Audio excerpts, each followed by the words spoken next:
हमारे यहाँ एक कहावत है कि पति मर जाए चलेगा लेकिन सौतन विधवा होनी चाहिए। आज के मुल्क के मौजूदा हालात को देखते हुए ये कहावत एकदम सही बैठ रही है। आप जो स्क्रीन पे इन लोगों को देख रहे हैं, जो पटाखे जलाते हुए, खुशी मनाते हुए, जश्न मनाते हुए, ढोल बाजा बजाते हुए एक दूसरे को लड्डू खिला रहे हैं। अब आप सोच रहे होंगे कि कुछ तो इनकी बहुत बड़ी अचीवमेंट हुई होगी जिसकी वजह से ये लोग ज़्यादा खुश हैं, जिसकी वजह से जनरली खुशी में ही लोग इस तरह का जश्न मनाते हैं। तो इनकी खुशी में आपको बता दूं कि इनकी खुशी क्या है। इनकी खुशी ये है कि इन्होंने एक मेडिकल कॉलेज को बंद करवा दिया और ये सो कॉल्ड हिंदूवादी संगठन है जो 45 दिनों से इसके लिए प्रदर्शन कर रहे थे और एक कैंपेन चला रहे थे जिसको संघर्ष समिति कहा जाता था। और इन्होंने संघर्ष करते करते लोग संघर्ष करते करते अपने शहर में चाहते हैं कि मेडिकल कॉलेज आए, और आने के बाद मेडिकल कॉलेज बनने के बाद लोग जश्न मनाते हैं। पर इनके शहर में मेडिकल कॉलेज था और इन्होंने संघर्ष करते करते मेडिकल कॉलेज को बंद करवा दिया, और जिस दिन ये बंद हुआ उस दिन की ये तस्वीर है। अब बात पूरी दरअसल कहानी क्या है? कहानी है माता वैष्णो देवी मेडिकल कॉलेज जम्मू की। माता वैष्णो देवी मेडिकल कॉलेज को लास्ट ईयर यानी ये इसका फर्स्ट बैच था, 2025-26 का फर्स्ट बैच था। इसको मेडिकल की पढ़ाई का एफिलिएशन एनएमसी से मिला था। एनएमसी मतलब national medical council. National medical council वो है जो जब आप कोई कॉलेज मेडिकल कॉलेज बनाते हैं तो वहाँ के सारे पैरामीटर्स को देख के तो उसमें मेडिकल की पढ़ाई की जा सकती है कि नहीं की जा सकती है, फिर उस कॉलेज को मेडिकल की पढ़ाई के लिए मान्यता देती है, जिसको उसको एफिलिएशन देती है, और तब जाके उस कॉलेज में मेडिकल की पढ़ाई शुरू होती है। अब माता वैष्णो देवी मेडिकल कॉलेज जो है उसमें एंट्रेंस का एग्जाम 2025 में एंट्रेंस का एग्जाम हुआ। वहाँ कोई सोर्स पैरवी से एडमिशन नहीं होता है, वहाँ जो भी एडमिशन होता है वो एंट्रेंस एग्जाम के थ्रू होता है। इसमें मेडिकल की 50 सीटें हैं। इन 50 सीटों पे जब एंट्रेंस एग्जाम हुआ तो इस बार उसमें 42 मुस्लिम स्टूडेंट ने को एडमिशन मिल गया। 42 मुस्लिम स्टूडेंट क्वालिफाई किए मेडिकल के लिए, 7 हिंदू और 1 सिख स्टूडेंट क्वालिफाई किए। अब इनकी प्रॉब्लम यहीं से चालू होती है।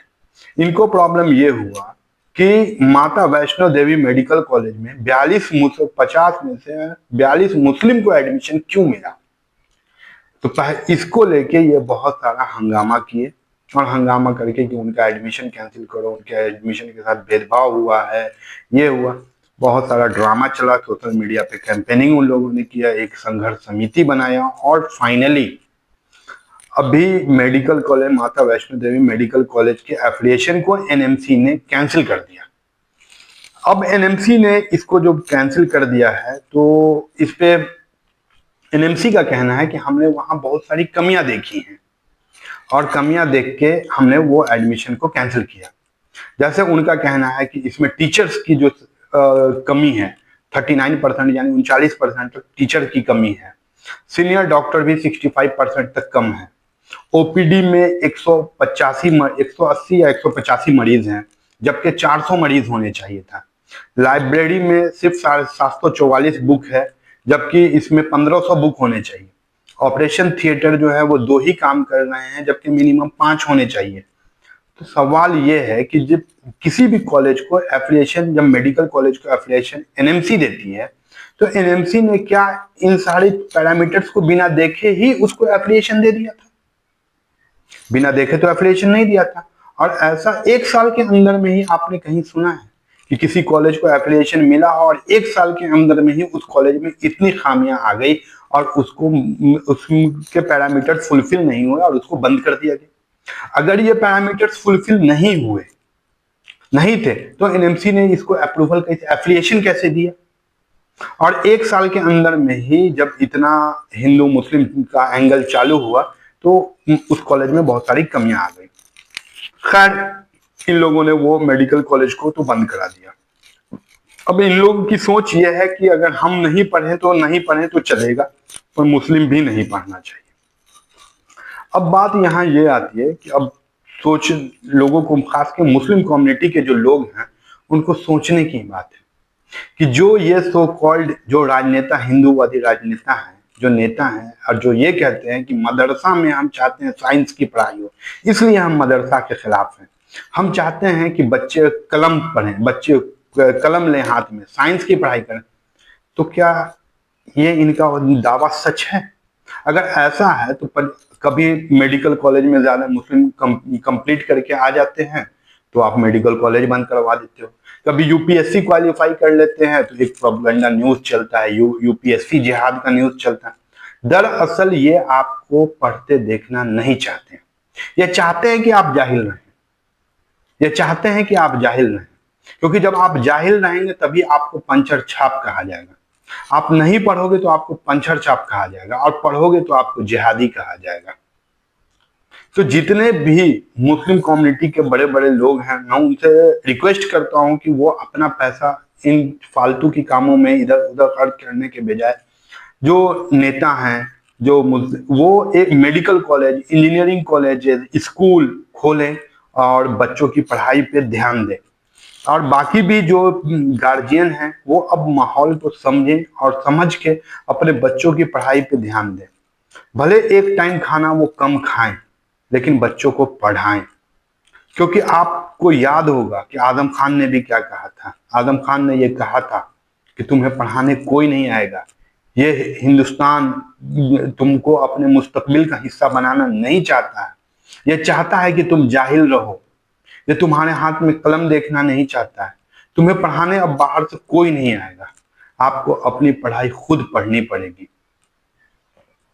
तो ये हाल है आज के हिंदुस्तान का।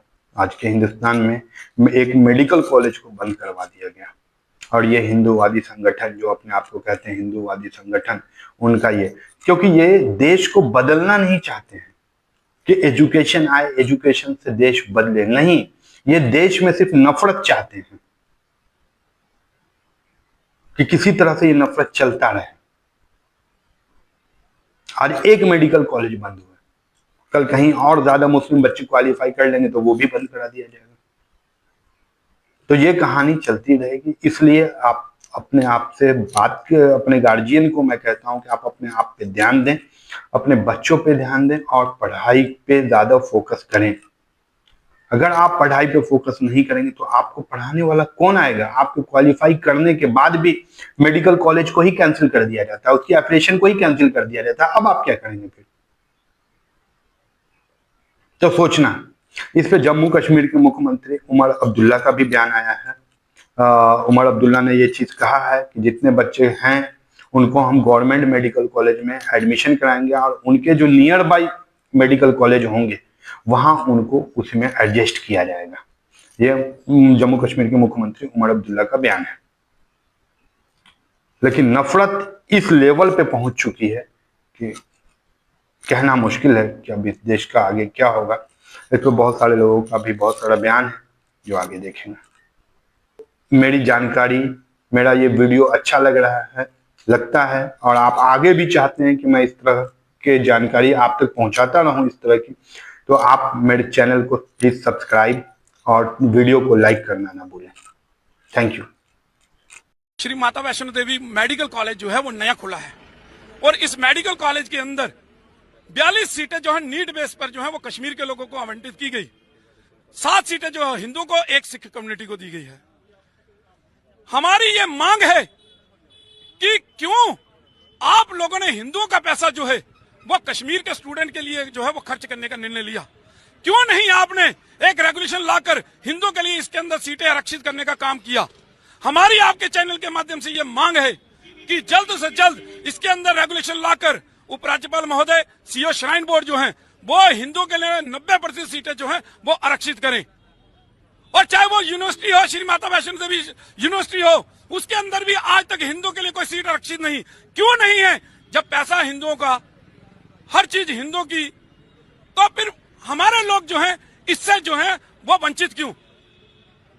जब लोगों ने चढ़ावा चढ़ाया श्री माता वैष्णो देवी जी के चरणों में, तो उन्होंने इसलिए चढ़ाया कि यह श्राइन बोर्ड जो है यह पैसा हिंदू धर्म के ऊपर खर्च करेगा, हिंदुओं के उत्थान के लिए खर्च किया जाएगा, हिंदू बच्चों के लिए खर्च किया जाएगा। लेकिन यह तो कश्मीर के लोगों के लिए खर्च किया जा रहा है। तो हम चुप बैठेंगे नहीं। जब अलीगढ़ मुस्लिम यूनिवर्सिटी के अंदर उनके लिए सीटें आरक्षित हो सकती हैं। श्री गुरु नानक विश्वविद्यालय के अंदर उनके लिए सीटें आरक्षित हो सकती हैं।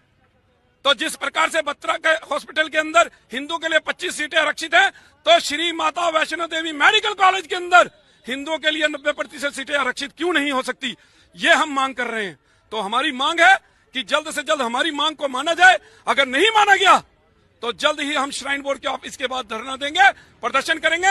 ये आंदोलन केवल यही नहीं रुकेगा, क्योंकि ये बहुत बड़ी बात है, छोटी बात नहीं है। आज पूरा देश देखेगा आपको और पूरा देश सुनेगा और पूरा देश जो है वो सवाल करेगा उपराज्यपाल महोदय जी से और श्राइन बोर्ड के सीईओ से कि आपने हिंदुओं का पैसा जो है वो हिंदुओं पे खर्च क्यों नहीं कर रहे, आप कश्मीर के लोगों पे क्यों खर्च कर रहे हैं, ये हम बताना चाहते हैं। क्योंकि अब्दुल उनकी नजर में सिर्फ पंक्चर वाला होना चाहिए, माफ कीजिएगा। अब्दुल काबिल है, पढ़ लिख कर क्वालिफाई कर जाए मेडिकल एग्जामिनेशन, नहीं, ये कैसे, हिम्मत कैसे होगी अब्दुल की साहब। तो वैष्णो देवी मेडिकल कॉलेज का मुद्दा, क्यों उसकी मान्यता रद्द की? क्योंकि मुस्लिम बच्चे काबिलियत से अपने क्वालिफाई कर गए 50 के लगभग। यह बात सरकार को हजम नहीं होती। क्यों नहीं हजम होती? क्योंकि अब्दुल उनकी नजर में सिर्फ पंक्चर वाला होना चाहिए, माफ कीजिएगा। अब्दुल काबिल है, पढ़ लिख कर क्वालिफाई कर जाए मेडिकल एग्जामिनेशन, नहीं, ये कैसे, हिम्मत कैसे होगी अब्दुल की साहब। ये असलियत इस सरकार की है। सबके मन में एक बात डाल दी कि अब्दुल का इलाज करना जरूरी है। क्यों भाई? और अब्दुल के इलाज में चक्कर में पूरे देश को बीमार कर दिया। यह इस सरकार की असलियत है। काबिल बच्चे अपनी मेहनत से क्वालिफाई कर रहे हैं, इनको हजम नहीं होता। अच्छा किया आपने ये सवाल पूछा। थैंक यू पवन जी। खुद बैठ के हेल्थ मिनिस्टर साहिबा मेरे साथ खड़ी हैं, कल सांबा में मेरे साथ थी, बाजाब्ता हमने इस पे बात की है।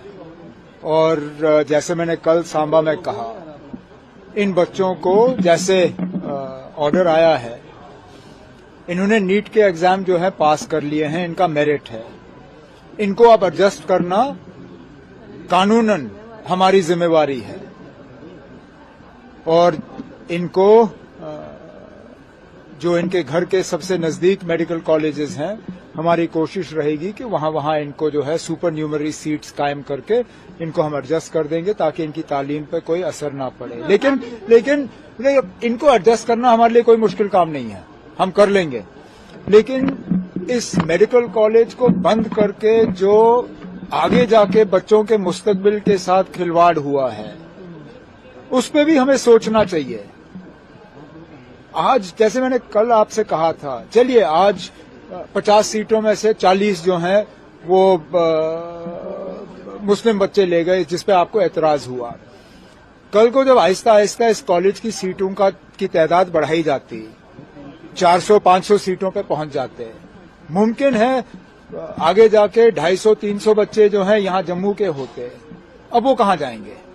पूरे मुल्क में लोग मेडिकल कॉलेज के लिए तरसते हैं। हम ही एक जगह हैं जहां अच्छा खासा बना बनाया मेडिकल कॉलेज हमें मिला और हमने एहतजाज करके उसको बंद करा दिया। तो मुरद्दुल्लाह साहब, क्या जम्मू कश्मीर की सरकार